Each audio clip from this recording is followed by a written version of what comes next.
Olá, estamos começando mais um programa Humanização em Saúde. Esse programa é uma parceria da Associação Viva e Deixe Viver e a Conexão Médica.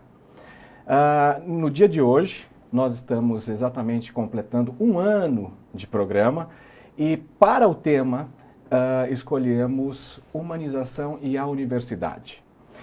O nosso convidado de hoje é uma pessoa muito legal, duplamente legal, pelo trabalho que desenvolve e porque também conheço o Wellington há um bom tempo. O Wellington Nogueira é o presidente dos Doutores da Alegria e ele gosta de ser chamado como o bestiologista-chefe. Acho que vai ser muito legal esse nosso encontro, porque Doutores da Alegria e Vive e Deixe Viver atuam dentro da causa da saúde. E dentro das nossas inquietações, a gente tem provocado muito uma mudança dentro da universidade.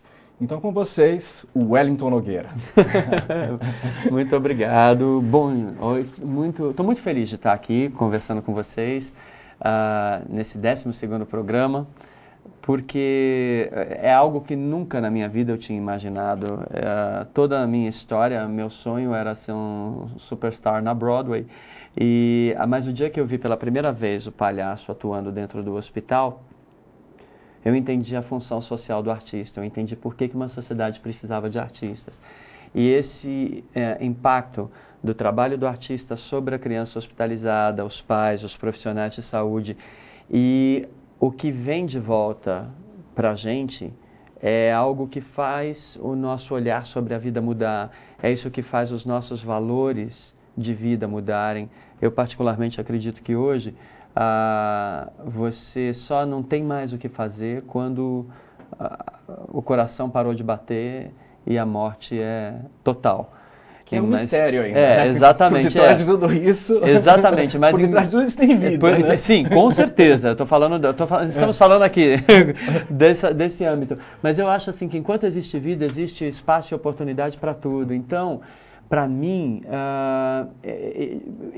puxar esse novelo que foi o Doutores da Alegria, o Palhaço no Hospital, e aí voltar para o Brasil em 91, começar o Doutores da Alegria e ver a disseminação que ele teve e o crescimento do Doutores, ele não foi em escala, definitivamente, não foi um crescimento industrial. Estamos em todos os hospitais do Brasil porque não é o nosso objetivo.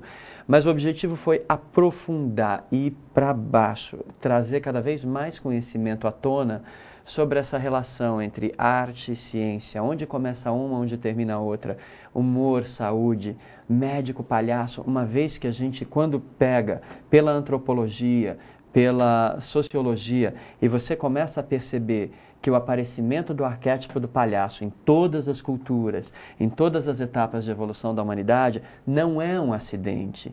E sempre que ele aparece, muitas vezes, na maioria das vezes, ele está ligado com a figura que seria equivalente ao arquétipo do médico também, o curador, o tratador. Então, a gente tem essa parceria que já é histórica. Então, às vezes eu ouso achar que é como se a gente estivesse tendo a oportunidade de, nesse dia, nesse mundo, nesse momento, resgatar estas relações e devolvê-las para os nossos públicos e organizar esse conhecimento e levá-lo para as futuras gerações. Para que a gente possa promover mudança, para que a gente possa promover uma outra maneira de olhar a saúde, uma outra maneira de olhar a arte, uma outra maneira de olhar a saúde das nossas relações com a vida. Né? A gente fala tanto em saúde, saúde, saúde, e quando você começa a pesquisar e perguntar para as pessoas, cada uma tem um conceito tão diferente de saúde. E é excitante ao mesmo tempo ver isso, porque eu acho que isso abre espaço, então, para a gente repensar mesmo o nosso conceito de saúde, o nosso conceito de gerenciamento da nossa saúde, né? Que é Acho que é algo que a gente precisa tomar nas mãos cada vez mais. Então eu estou muito feliz que a gente está no meio dessa bola de neve que não para de rolar. E hoje nós estamos aqui para discutir isso aí. Wellington, quando você coloca exatamente o cidadão tendo consciência da sua própria saúde, aí quando a gente está falando de cidadão, a gente está falando dos comuns, está falando também dos médicos, a gente fala de cidadão, com certeza, né? Com certeza. Quando a gente fala do tomar conta da sua, ter rédeas, né? Tomar conta das rédeas do seu caminho, nós temos um problema muito sério que é a educação no nosso país, né? Como é que você vai dizer para o indivíduo, olha, você tem que fazer isso, isso, isso, aquilo, cuidar da sua saúde, não comer tanto isso, não comer... porque tudo isso impacta economicamente dentro desse processo, né? Como é que você vê a educação, seja a educação para o lado da saúde, seja a educação que a população de fato precisa? Bom, você tocou num ponto crucial, educação. E eu acho que isso justamente começa muito cedo na vida, dentro da escola e dentro de casa. E então eu acho que hoje o caminho principal seria a escola. Desde pequenas as crianças já começarem a ter noção do que é se alimentar, assim, até do que é justamente se alimentar, do que é movimentar o corpo, por que você faz isso, né? Além do prazer, além do lazer, além da necessidade de se nutrir, o que está envolvido nesse processo? E a gente começar a entender de onde vem essa comida. Eu acho assim, tem toda uma mudança aí que a gente tem que começar a promover, que já está começando a acontecer, mas que eu acho que tem que ser cada vez mais fomentada, no sentido da gente entender, e desde o primeiro dia que a gente começa a interagir com o mundo, com a sociedade, entender que todos nós temos um propósito e a gente ser preparado para esse propósito. Não é simplesmente ir para a escola, não é simplesmente comer, não é simplesmente fazer exercício, não é isso. Porque isso, eu sinto muita necessidade de conexão. Por que eu faço tudo isso?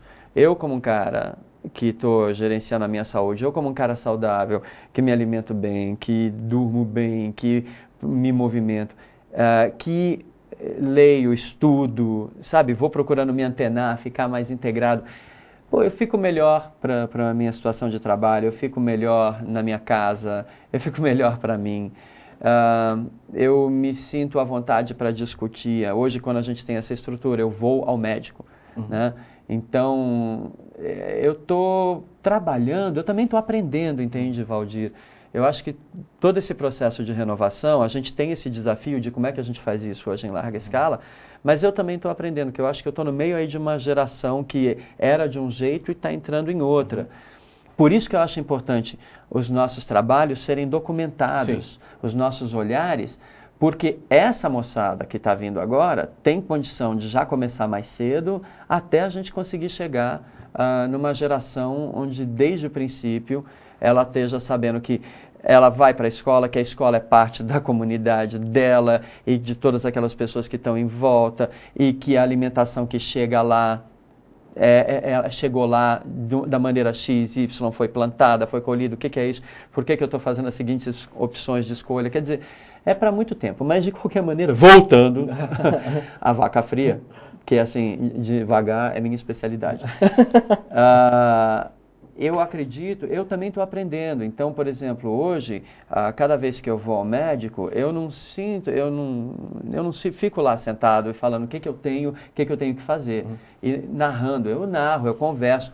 Eu vou para a internet, eu busco saber, eu questiono medicação, tudo isso eu falo, entende? Assim, para ter uma relação de igual para igual. Porque eu também acho que a gente precisa... É isso que eu falo, tomar as rédeas na mão, entende?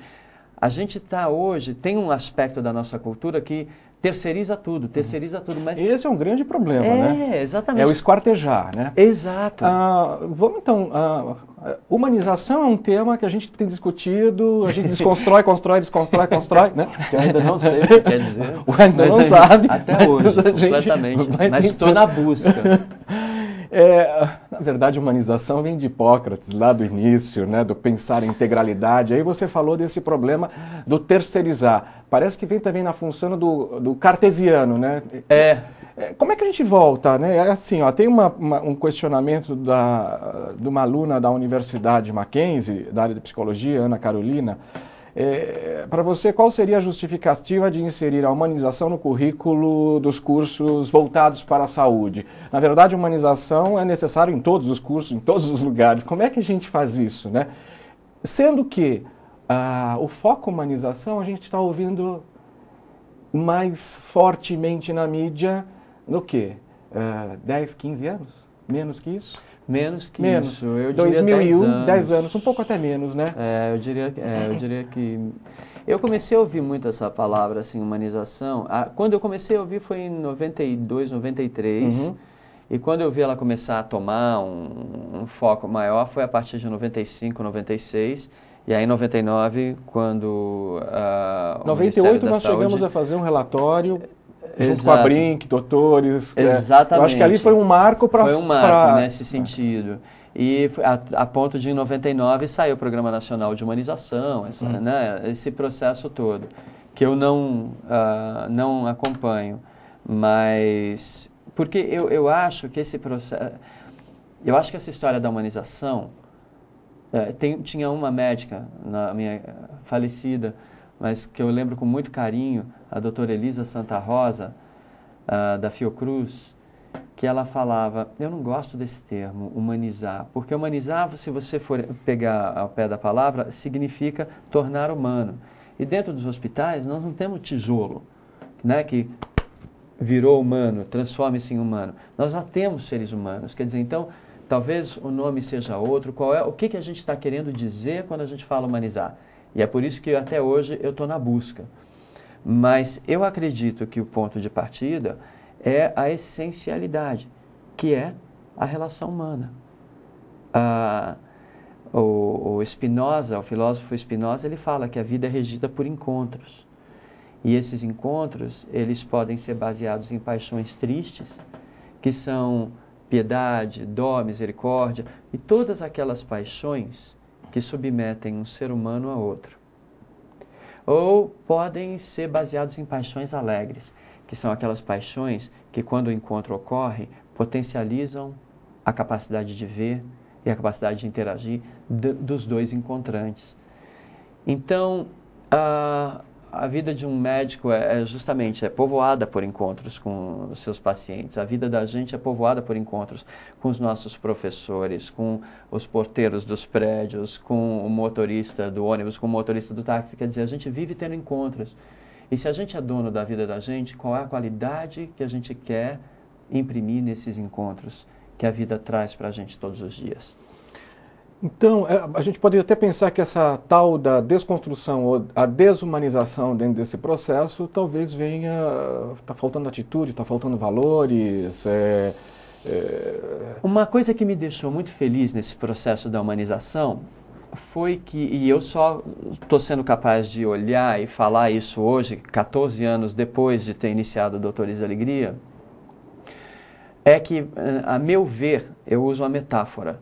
Da mesma forma como o palhaço chega no hospital para levar alegria para a criança, olha nos olhos, estabelece o contato e vai desenvolvendo a interação para ela entrar em contato com o lado mais saudável, porque a gente acredita que quando ela entra em contato com o lado mais saudável, ela encontra a força para lidar de outra forma com a internação e aí ela muda de postura, ela se torna muito mais participante.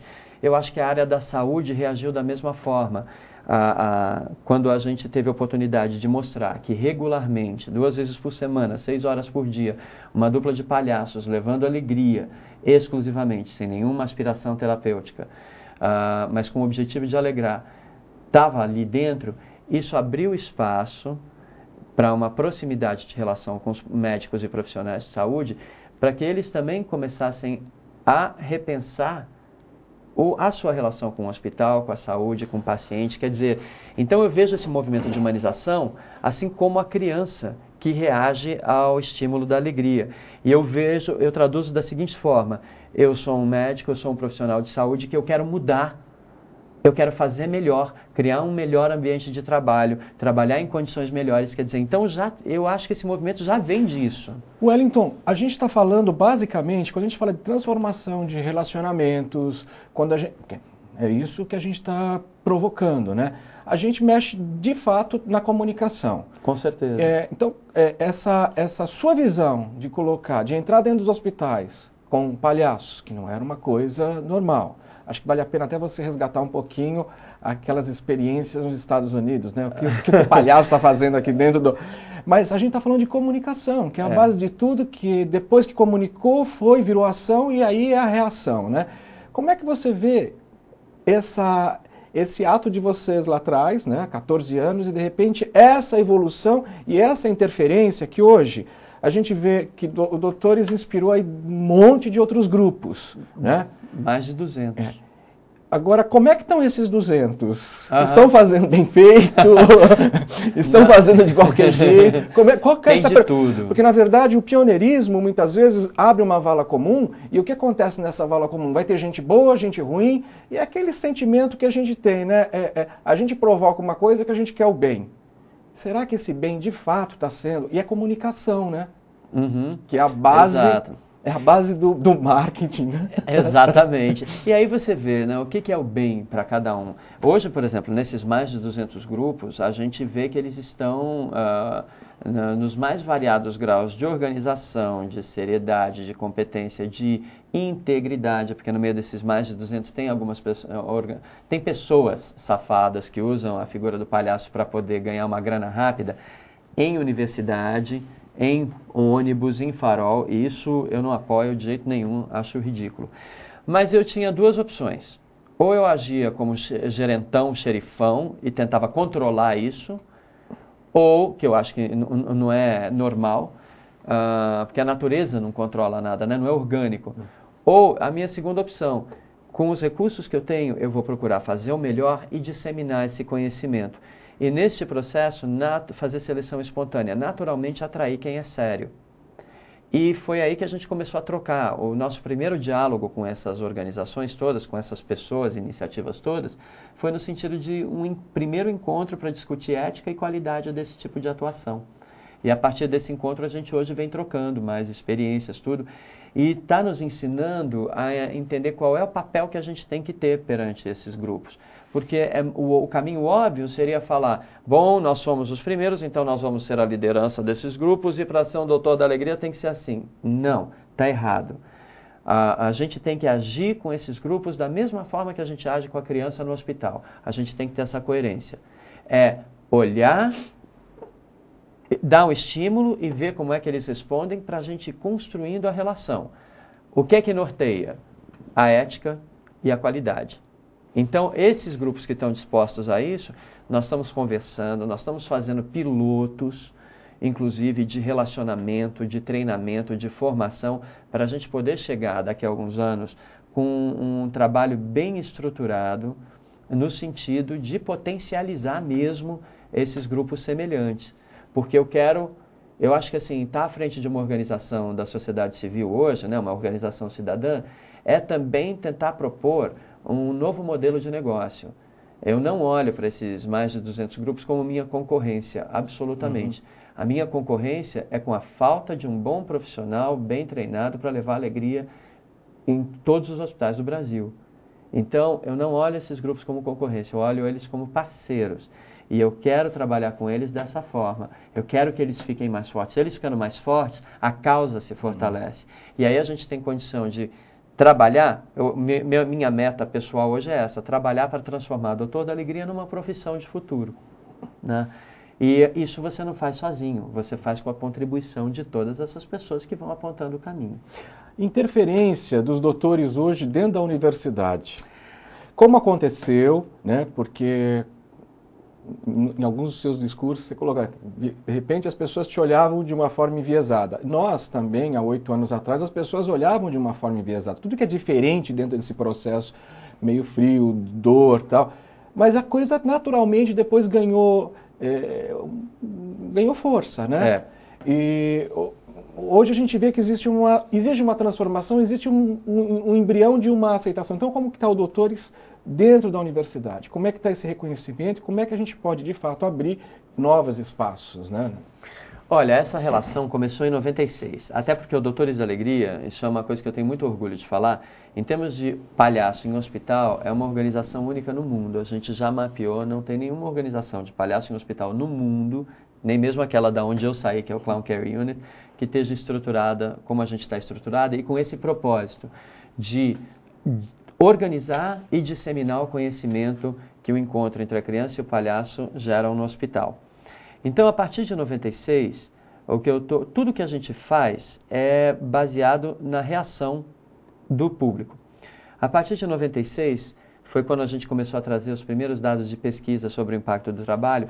Alguns médicos chegavam junto da gente e perguntavam, poxa, não tem jeito de se fazer uma oficina para a gente, não para transformar a gente em palhaço absolutamente, mas para, quem sabe, passar, dividir com o médico, com o profissional de saúde, um pouco do que o Doutor da Alegria faz no hospital com a criança. E aí, então, a gente criou uma oficina chamada O Hospital pelos Olhos do Palhaço. E essa primeira oficina foi dada ao longo de 5 semanas, em 5 sessões de 2 horas.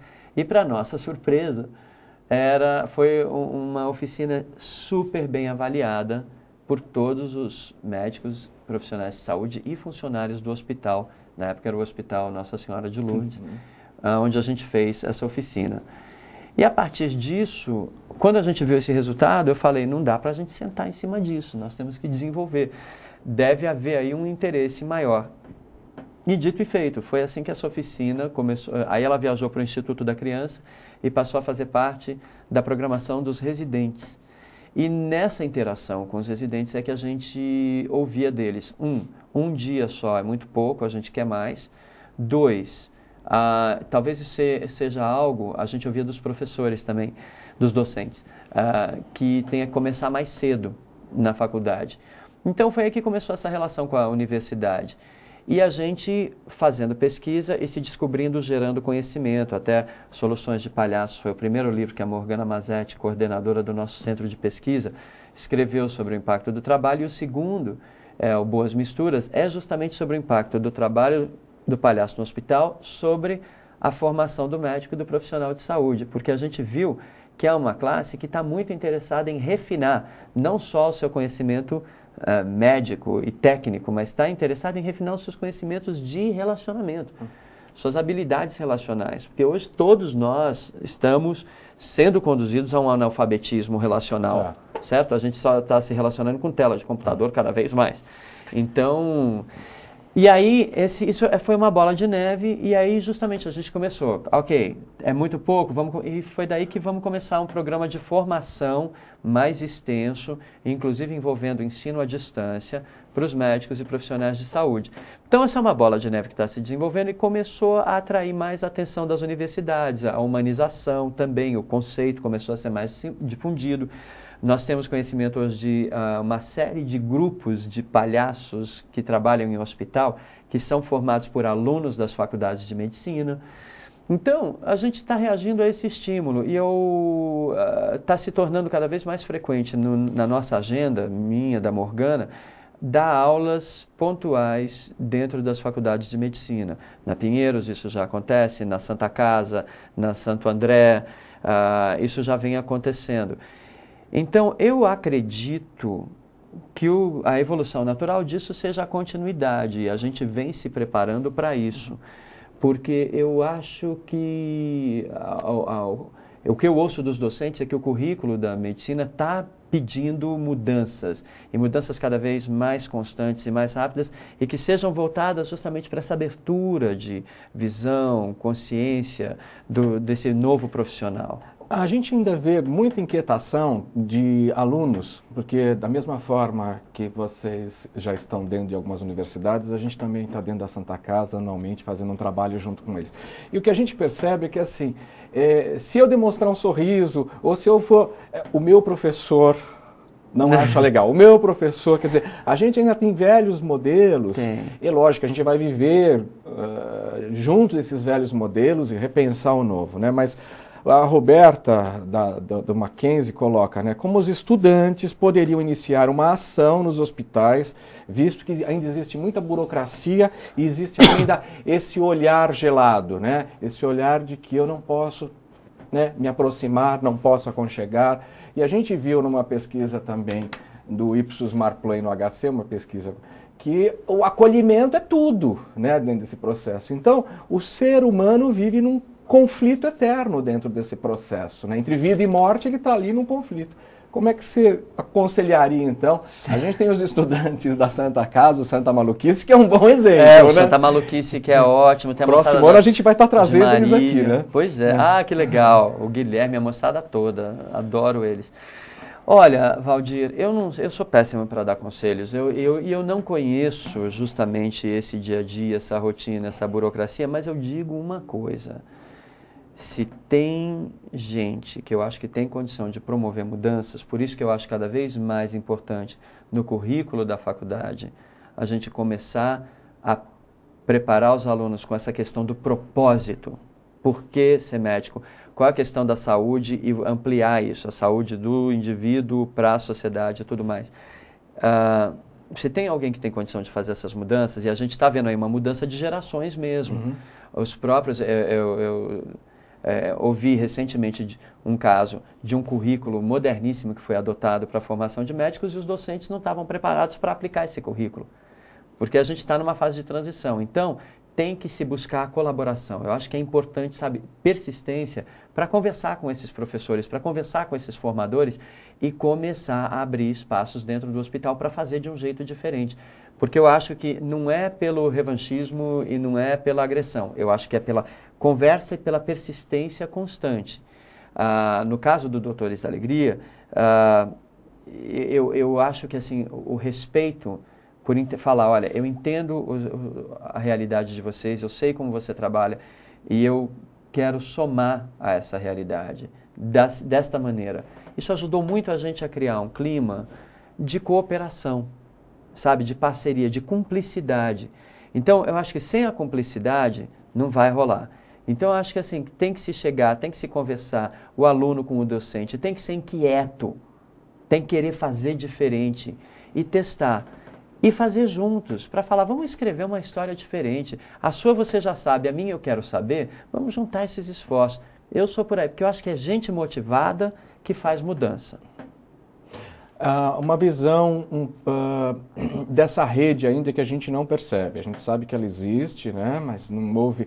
Eu acho que a gente tem que agradecer bastante a Conexão Médica, porque a gente começou lá atrás com um congresso, fomos até o quarto e hoje a gente tem um canal que a gente possa estar aí difundindo essa ação. Acho que a mídia tem essa função e é muito importante. Que é uma forma de educar. Quando eu estou falando hoje que o Doutores da Alegria escolheu estrategicamente disseminar conhecimento através do documentário, dos livros, é justamente por isso. O seu trabalho fabuloso lá no Vive e Deixe Viver, do Doutores, isso não pode ficar confinado ao nosso público, ao nosso quintal. Isso tem que viajar para fora e ocupar espaços novos, como é o cinema, como é a literatura, para que a gente possa, como é o teatro, para que a gente possa, a televisão, para que a gente possa começar a dar oportunidade do público e ir se educando também nessas novas bases. E acho que é muito importante também a gente pensar que os nossos meios de comunicação, aí em breve, né, tem uma lei que daqui a pouco parte dos nossos meios de comunicação poderão ter sócios estrangeiros. A gente tem que cuidar um pouco do conteúdo, né, porque senão a gente descaracteriza tudo, né? Com certeza.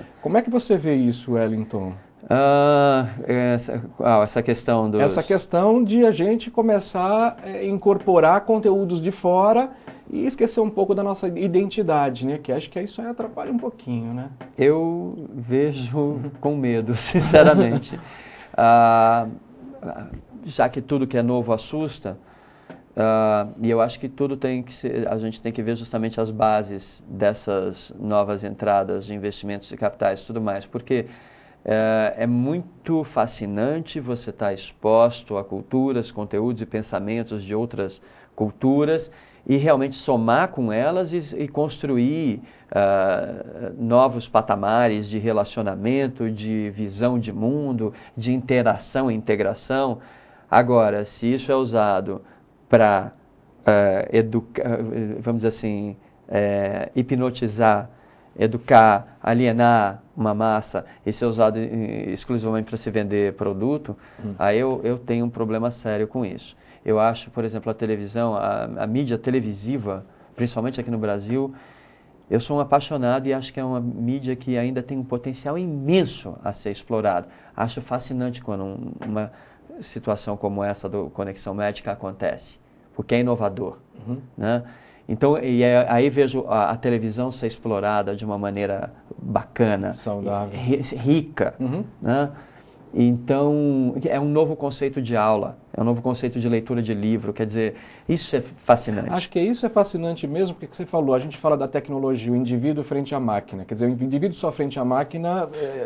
Ele só frente à máquina, para ficar lá colocando dados e tudo mais, é assustador. Ou então se relacionando só dessa forma, eu acho muito assustador. Entende? Quando você vê aí gente que você vê que fala, meu Deus do céu, como é que essa pessoa eles estão fica tanto... 24 horas por dia ali, mandando mensagem, já está se começando a falar sobre o nada. E eu acho que a gente precisa de tudo, é justamente encontrar o equilíbrio com a tecnologia, né, pra gente, aquela velha história que o Domênico de Masi fala. Mas eu vejo isso, eu acho que assim, a gente tem que ser, a gente não pode deixar de olhar para trás e ver o que a gente conquistou e o que a gente conseguiu em termos de a mídia brasileira, em termos de conteúdo de televisão. Eu acho que a gente não pode esquecer o que a gente conquistou, o que a gente tem. Agora, vou te falar, a TV aberta, por exemplo, falando especificamente de TV, eu acho que é cada vez mais desafiador. Você, hoje, ela está entregue para uma situação que eu acho calamitosa. Eu acho que existe um comportamento muito interessante e o Brasil ele tem uma diferença aí perante os outros países, né? As nossas TVs abertas, elas se ocupam em média, ou elas estão em média 5 horas na cabeça desse consumidor. Então acho que é esse cuidado que a gente tem que ter. Mais informação, mais cultura de fato, né? Eu acho que a gente tem que ter um pouco de cuidado, porque a gente sabe o quanto é punch na cabeça do indivíduo. Quer dizer, se para vender um produto você precisa de algumas inserções, imagine se a gente não cuidar desse conteúdo, né? Exatamente. É por isso que eu falo, quando o conteúdo da televisão passa a ser hipnotizante, alienante, e para comprar, seja um produto concreto, como seja uma filosofia, uma religião, sabe? Eu acho isso bastante preocupante. Acho que a gente tem que parar, tem que rever. Agora, em termos de produção cultural, tem muita coisa memorável e que é memória da gente, né? Então... tem que resgatar. Tem que resgatar. Uma outra questão também vinda da universidade, Ana Paula, é a preocupação hoje com o jovem, né? O jovem ainda está nós estamos vivendo um processo, nós estamos vivendo uma nova Torre de Babel, né? A gente está num processo de transição, a gente tem ainda um jovem que pensa pouco em política, a gente vai daqui a pouquinho falar sobre o primeiro setor, mas eu tenho percebido nesses 8 anos de atuação que de lá para cá, a gente começou a ter um envolvimento muito grande de estudantes nos procurando como foco de estudo, né? Aí as produções científicas. Então eu queria que você colocasse como é que vocês recebem os estudantes, porque hoje nós também temos isso é bom para os estudantes, né? A gente, muitas vezes no início, recebia o estudante queria que a gente fizesse o trabalho para eles, né? Sabe, eu escolhi você e vocês não. Como é que você vê nesses 14 anos também, essa participação dos estudantes junto aos doutores, como estudo científico, como consolidação de história de fato?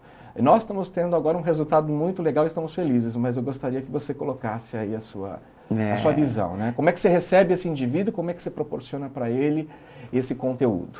Olha, eu tenho o maior orgulho hoje em falar que o Centro de Pesquisa do Doutores recebe, em média, 70 universitários por mês que vêm fazer trabalho de conclusão de curso, vêm fazer pesquisa sobre essa relação arte, ciência, humor, saúde, médico, palhaço, humanização, vem fazer pesquisa sobre a organização da sociedade civil, o terceiro setor. Eu não uso muito o nome a coisa do terceiro setor, porque eu hoje, o meu objetivo como palhaço é começar a apagar essa linha que divide segundo de terceiro, entendeu? Eu estou querendo apagar essa linha para ver o que acontece com a integração desses dois setores. Mas, enfim, isso é para daqui a pouco. Mas então, quando você vê os jovens universitários começarem a buscar, e alguns vêm por iniciativa própria, outros vêm por indicação dos próprios docentes, então isso para mim significa o trabalho, a cultura e o conhecimento gerado por ele está começando a ser apoderado pelo público. O público está começando a pegar as rédeas. Ok, eu quero conhecer mais, eu quero saber e eu vou levar isso para o próximo passo. Eu vejo isso dessa forma, por isso que nós fazemos um investimento de dar esse atendimento gratuitamente. Temos uma profissional especialmente alocada para fazer isso. E hoje, junto com toda uma estrutura para dar um atendimento legal, e a gente acompanha também, vai lá assistir os trabalhos, as apresentações, porque isso é muito importante. E eu acho que é uma pequena contribuição no sentido de dividir com essa moçada esse olhar, essa inquietação, essa vontade de fazer o novo de novo, mas com uma outra motivação, buscando a delicadeza das relações entre os seres humanos, buscando o efetivo bem-estar, ou seja, aquilo que me faz acordar todo dia para ir para a vida, para torná-la melhor para mim, para quem está em volta e para o outro que vem depois. Wellington, eu não vou deixar para depois não, tá? A gente vai discutir agora, que eu acho que é muito importante isso. Essa questão do segundo e do terceiro? Do segundo e terceiro. Eu vou colocar, porque assim, há 8 anos atrás eu era um executivo dentro de uma empresa de comunicação. Todos temos um passado. Né? E qual que é aquele... Qual que era o insight? Acho que você lembra quando eu fui te procurar, eu falei, eu quero ser um doutor da alegria. Ele falou, para que você... É até legal explicar essa... Falei com jeitinho. Falei, vem ver. Olha, ainda me serviu um jantar gelado na noite que antecedeu a minha... Coitado do Valdir. Ainda bem que ele não me processou. Mas a ideia é exatamente isso. Quando a gente fala primeiro, segundo, terceiro setor, você já... Fechou. É assim, a gente, né, com essa cultura antiga, tudo que a gente sente que a gente tem poder e que a gente dominou alguma coisa quando a gente qualificou ela. Né? Então, olha aí que legal, pronto, então deixa eu aprender a trabalhar, calma, vamos organizar. Então é primeiro setor que é o governo, segundo setor que é as empresas, terceiro setor que é as organizações. Então, e aí fica essa coisa segmentada, primeiro setor, segundo setor, terceiro setor. E aí começa, não, porque um tem que ajudar o outro, tem que se integrar. Exatamente. E eu acho que hoje, principalmente quando se começa a discutir essa questão de responsabilidade social, empreendedorismo social, você vê, hoje eu encontrei a minha identidade porque eu me achava um ator que gosta de produzir. Até que entrou a Choca na minha vida, que é uma organização americana que busca empreendedores sociais pelo mundo e define empreendedor social como aquele cara que traz soluções criativas e inovadoras para os problemas sociais. E a Choca me deu a minha identidade, porque ela falou, você é um empreendedor social, a gente reconhece você como um cara que está construindo um negócio inovador com vistas a melhorar a condição humana. Então eu falei, pô, isso é legal, porque eu como ator era o que eu queria, mas aí tem um nome para isso que é empreendedor social e me deu uma outra consciência, um outro envolvimento com o meu trabalho. E eu penso que hoje, quando a gente começa a falar de responsabilidade social, empresarial e tudo mais, é a coisa mais cômoda do mundo, essa coisa da setorização, porque então chega e fala, bom, o meu trabalho vem só até aqui. E o seu trabalho vem só até aqui. Aí a gente tem um ponto aqui onde eu acho isso uma balela. Uhum. Eu acho porque as mesmas pessoas, sabe, dentro de uma empresa você tem pessoas. Em qualquer estabelecimento, qualquer organização, você tem, qualquer instituição, assentamento, você tem pessoas, é tudo gente. E essa questão da responsabilidade social empresarial, ela não pode ser uma ação para ser mostrada, ou para dizer, olha, nós temos... Tem que ser parte de uma filosofia, né? Ou promocional. Que aí é mais triste ainda. Ou confundido. Olha, não, o cara é um grande empreendedor social, ele mantém uma creche aqui na empresa dele. Não, isso não é empreendedorismo social. Empreendedorismo é ter a coragem de peitar um negócio novo, fazer de um jeito diferente e criar estrutura para isso. E enraizar dentro da missão, visão, valores da empresa, de fato, né? Porque ultimamente visão, missão e valores a gente vê na parede, mas as pessoas não incorporam aquilo, né? E tem esse lance, quando a gente fala em segundo setor, eu ouço muito ainda essa história. Não, porque assim, vocês são uma organização sem fins lucrativos, mas nós visamos o lucro, né? Então nós temos que trabalhar assim. E o que eu acho que acontece é isso. Qual acaba sendo o propósito? Se o seu propósito é só lucro, e o lucro, como a gente entende hoje, é grana, vamos ser bem reducionista, então o seu propósito realmente é muito pequeno. Agora, quando a gente pega Hazel Henderson, a economista, que traz uma outra visão de PIB, né? A teoria dela do PIB invisível, que envolve o trabalho voluntário de uma nação, a alegria de uma nação, todos os seus atributos, todos os seus, como chama, assets, todos os seus... potencialidades? Potencialidades não, tem os seus ativos. Traz todos os seus ativos, né, para a mesa, esse PIB, o bolo desse PIB fica muito diferente.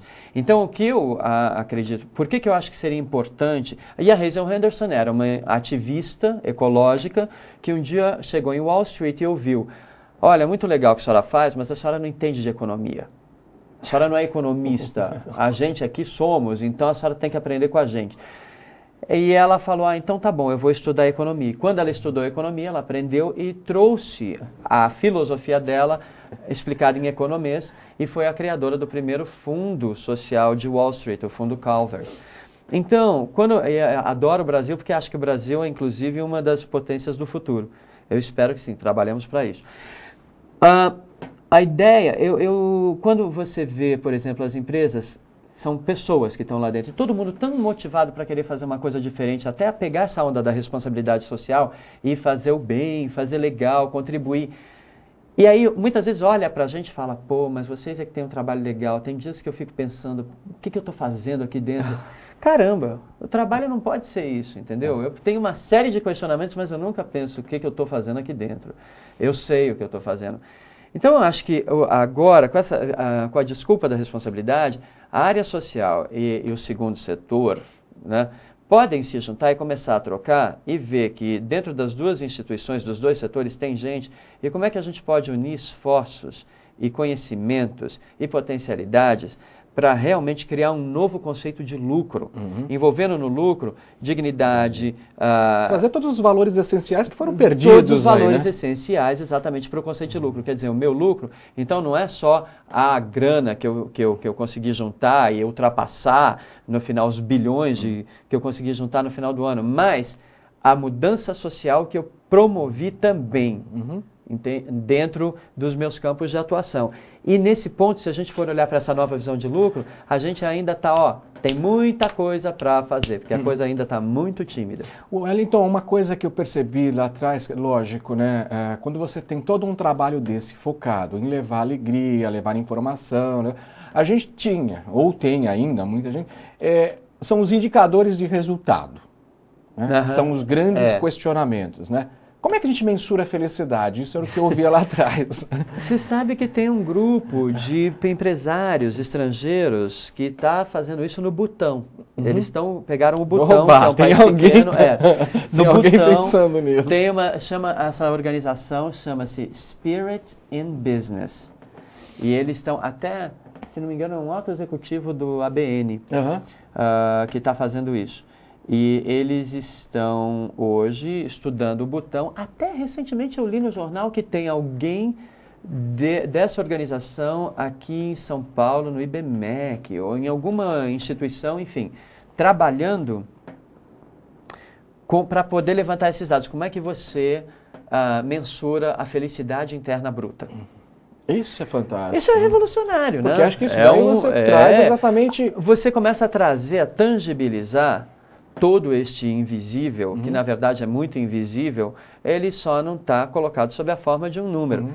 Agora, eu vou um pouco além. Eu acho lindo esse movimento, eu acho revolucionário, mas sinceramente, acho um porre, porque é muito mais fácil. Tudo bem, a gente precisa comprovar, precisa do número, acho lindo o esforço e vou sempre apoiar. Mas eu acho que a gente já sabe isso. Eu acho que o que a gente gosta de a gente sabe, vamos fazer o número, vamos mensurar e colocar o número, só para eu poder me dar novas metas, só para eu poder fazer a escolha com bases científicas ou com bases palpáveis. Honestamente, a gente já sabe. É que a gente tem que fazer a escolha, entende? E quando chega na hora de fazer a escolha, muitas vezes você faz... Nesse profissionalismo, quando que a gente dá uma olhada, a gente sabe que o terceiro setor hoje Tem uma quantidade enorme de entidades, algumas filantrópicas, outras pilantrópicas. Pilantrópicas, é. Então, acho que isso exatamente em todas as áreas. Acho que isso exatamente que dá um pouco de ansiedade nessa busca de tentar resolver os problemas sociais do nosso país e do mundo, né? Olha, Valdir, eu vou te falar, eu acho que assim, como toda nova moda, né, tá cheio de gente que vive de especulação, tá cheio de gente que vive de aproveitar modismo mesmo. E então eu já ouço muito, não, porque eu criei uma ONG, não, a minha ONG. Ou eu quero montar uma ONG, você me ajuda. Eu quero montar uma ONG, você me ajuda. Quer dizer, caramba, o doutor, qualquer ação séria começa com a inquietação de alguém que quer promover uma mudança. Com certeza. Vai lá tentar promover a mudança, vê que é possível e daí ele se estrutura como uma organização. Não é um how to do, né? Não existe isso. Então, eu questiono muito essas... Mas eu acho que, como todo modismo, à medida que as pessoas começarem abrir uma ONG, essa coisa toda... Na verdade, tem muita gente que hoje abre para poder desovar dinheiro ou para poder fazer operações financeiras de uma maneira mais rentável, tirar proveito de leis de incentivo, essa coisa toda. Tem, mas eu acho que, infelizmente, assim, é o ônus, né, de toda nova tendência, toda nova corrente. O tempo, quando eu vejo essas coisas, eu falo, vamos ver daqui a 10 anos onde é que essa organização está. E você vê que a maior parte está completamente inoperante, esquecida, silenciosa. Quem é sério não precisa falar que é. Quem é sério mostra, né? Faz, acontece.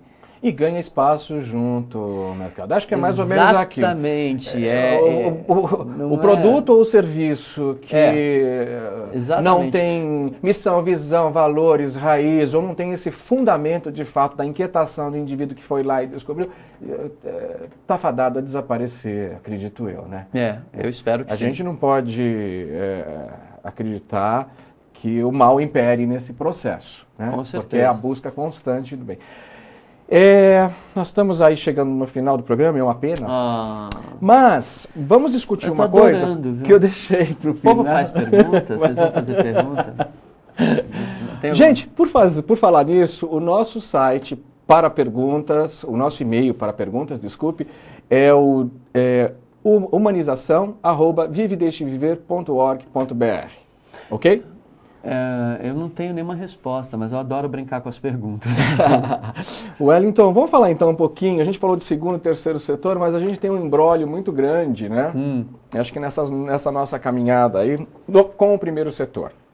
A gente sabe que tem gente bacana e gente que enche a mala, né? Ultimamente é o que mais aparece na mídia. Isso é muito triste, né? A mídia o tempo todo está mostrando e a gente já sabe, né? As pessoas deveriam de fato serem limadas desse processo.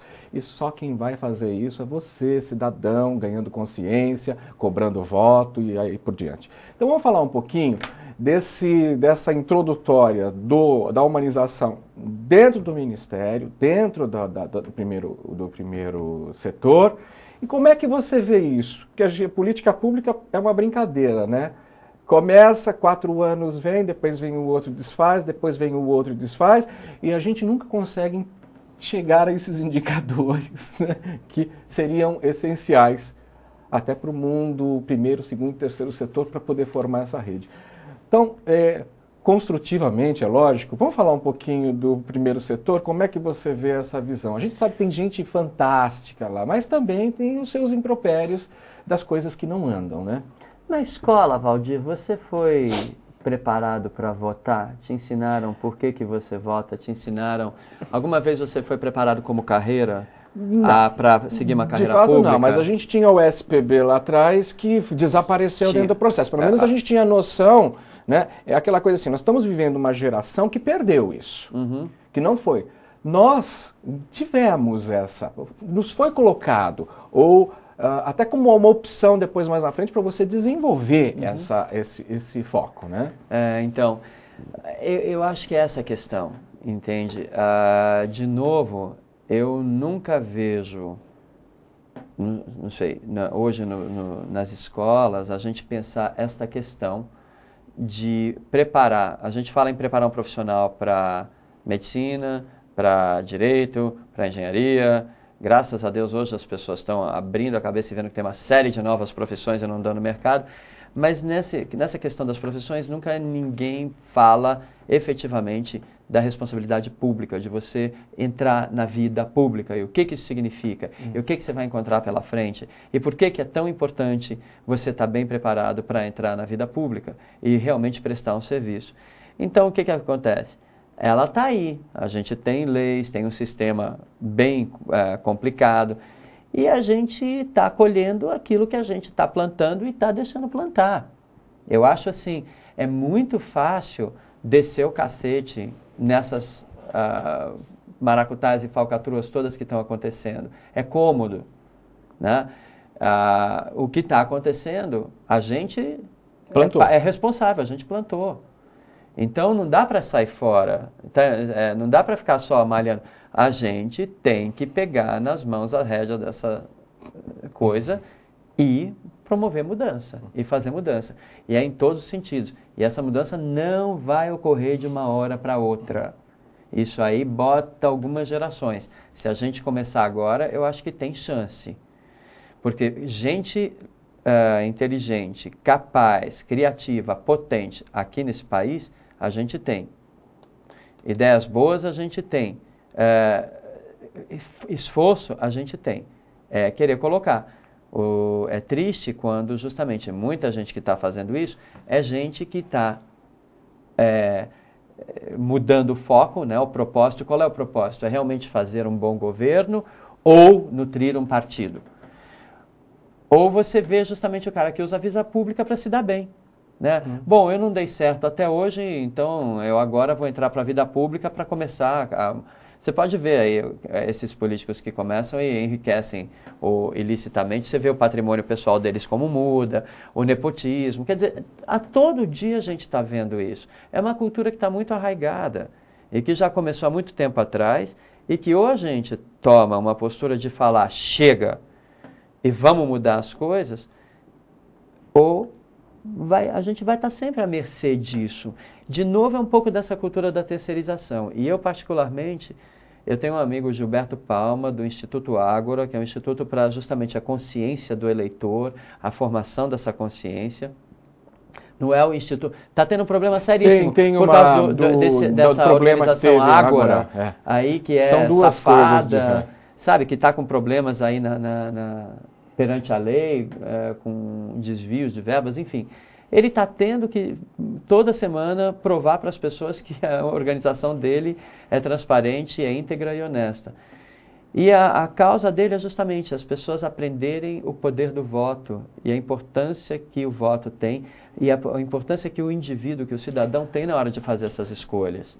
E como é que se leva essas discussões? Quer dizer, o problema... ele não vai ser resolvido agora. A gente tem que atacar ele hoje. E eu já falei assim, a minha próxima etapa de vida, eu quero atuar como voluntário na organização dele. Porque eu acho que uma das coisas que a gente precisa é essa alfabetização política. Para a gente poder fazer um voto mais consciente e pensar mais, junto com os governantes, o futuro do país. Por incrível que pareça, na minha inquietação, quando conversei com o Wellington exatamente sobre fazer alguma coisa dentro dos hospitais, que era uma ação que me incomodava bastante, eu coloquei pela primeira vez o voluntariado profissional. Aí as pessoas, voluntariado profissional?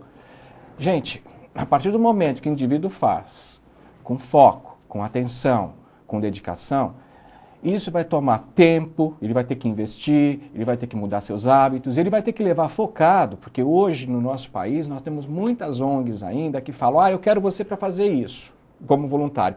Depois se dá um monte de outras coisas para fazer que não tem nada a ver com aquilo, e aí se perde. Então quando a gente fala de voluntariado profissional, foi exatamente pensando e olhando as bases, o Viva nasceu olhando as bases dos Doutores da Alegria. Né? Como é que a gente definitivamente coloca o indivíduo que ele vai ser contador de história, que ele vai se desenvolver nessa ação e automaticamente ele vai ganhar, ele ganha consciência, ele ganha compromisso, ele ganha cultura, ele ganha não. Ele se apodera de tudo isso, porque está aí, né? Nós simplesmente somos um canal. Então eu gostaria, Well, que você colocasse aí a consideração final, eu acho que vale a pena você colocar, desses 14 anos, e também falar do grande barato, que é o filme, que está aí, depois vai para o DVD, e acho que tem que ir para todas as universidades, porque acho que é um bom passo exatamente para inspirar profissionais, futuros profissionais da saúde, e não da saúde, porque o palhaço tem que estar em todo lugar. Né? Conta um pouquinho para a gente dessa... Bom, e dá um fechamento seu, porque depois eu entro com as considerações. 14 anos de Doutores da Alegria, e para mim é como tá ainda no primeiro dia, mas é fascinante ver justamente toda a construção que foi feita. A gente, quando começou, passou a marca dos 10 anos, a gente falou, ok, o que é o nosso trabalho? Qual é o nosso propósito? Ainda servimos ao mesmo propósito? Como é que é? E foi aí que o nosso campo de visão começou a ampliar e a gente começou a ver a cidade, o entorno, o país, como uma criança hospitalizada. Então, isso começou a mostrar para a gente que hoje nós palhaços estamos confusos, não sabemos mais onde começa e onde termina o hospital, porque tem muita doença sendo cultivada nas nossas relações com a vida. E no hospital, pelo menos, está todo mundo ainda tentando melhorar a situação. E foi aí que a gente viu, então, que era importante esse conhecimento, essa experiência que a gente tem, que fez o nosso valor mudar, o valor de vida, e mudou por quê? Com base na experiência, na atitude que uma criança tem frente à adversidade. Quando confrontada entre a tristeza e a alegria, ela sempre opta pela alegria e promove transformação. Então, a nossa contribuição está sendo essa. Se o mundo está um hospital, eu não sei mais onde começa um, onde termina o outro, eu só tenho uma solução. Colocar para fora todo o nosso conhecimento para que ajude o público a tomar novos rumos, a repensar, a querer fazer mais, querer fazer melhor. Não é só para a gente, é para os outros que vêm aí. E eu acho que esse é um caminho sem volta e que a gente não pode abdicar dele e não tem negociação, entendeu? É uma causa, vamos dizer assim, pessoal. A partir de hoje, a gente tem que estar investindo nisso 100%, desde a mais tenra infância. A gente pensar o propósito, não só o nosso, mas o nosso perante a nossa casa, perante o nosso bairro, perante a nossa cidade, perante o nosso país, e aí participar dessa construção. Wellington, quero te agradecer imensamente. Você não falou do filme. E o filme foi isso. O filme veio para isso, o documentário veio para isso. Está em cartaz pelo Brasil todo. É a primeira vez que uma organização, uma ONG, faz um documentário que entra num circuito comercial dessa forma. Graças a Deus está sendo legal. Uma nova forma de geração de recursos também, né? Criar uma nova economia aí. E em breve vai sair em DVD, mas tem tido uma adesão muito bonita e eu quero que isso seja um primeiro passo para que outras organizações, como Vive e Deixe Viver, a Choca e tantos outros, possam fazer documentários e ocupar o espaço que é o cinema para inspirar pessoas. A arte, o cinema, os trabalhos edificantes, eles inspiram as pessoas para mudança e motivam. E a gente está precisando disso. Muito obrigado. Muito obrigado, digo eu. Agradeço imensamente a sua participação no nosso 1 ano de programa Humanização em Saúde. Parabéns para você nessa data querida, muitas felicidades, muitos anos de vida. Gente, eu quero agradecer imensamente a sua audiência e quero recomendar também um livro muito bacana, que é Como e Por que Ler a Literatura Infantil Brasileira, Regina Zilberman.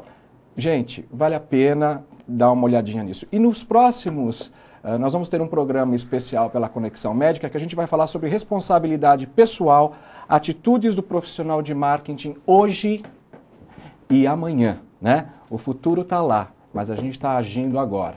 Aqui a gente vai falar um pouquinho sobre marketing, né?